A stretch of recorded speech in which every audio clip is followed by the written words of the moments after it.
Hello বন্ধুরা, আজকে আপনাদের সাথে শেয়ার করব ঝাল ঝাল পেয়ারা মাখা। তো আমি পেয়ারা মাখাটা খেয়ে খুব হিসাচ্ছি, অনেক ঝাল। খাওয়ার পরে আপনাদের সাথে শেয়ার করলাম।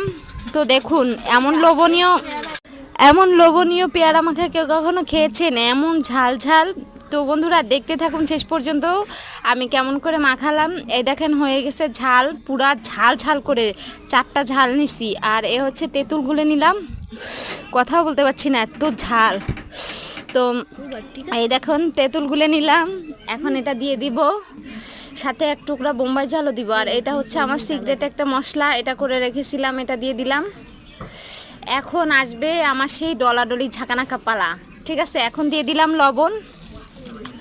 লবণটা দিয়ে ঝালটা সুন্দর করে ডলে নেবেন। সামান্য চিনিও দিবেন, যে যেমন খান তেমন স্বাদ মতো চিনি দিবেন, তাহলে মজা। আর এই হচ্ছে বোম্বাই ঝাল, অল্প ছিল তাই অল্পই দিয়ে দিলাম। প্রচণ্ড ঝাল হয়েছে, গলা টলা জ্বলে যাচ্ছে একদম। দেখেন বন্ধুরা, দেখতে কতটুকু লোভনীয় হয়েছে। পুরো হাতে হাতে মাখায় খাওয়া শেষ মুহূর্তেই, একদম অল্প একটু সময়ের মধ্যে খেয়ে শেষ করে ফেলছি। তো বন্ধুরা চাইলে আপনারাও বাসায় বানায় খাইতে পারেন। তো কেমন লাগলো ভিডিওটি অবশ্যই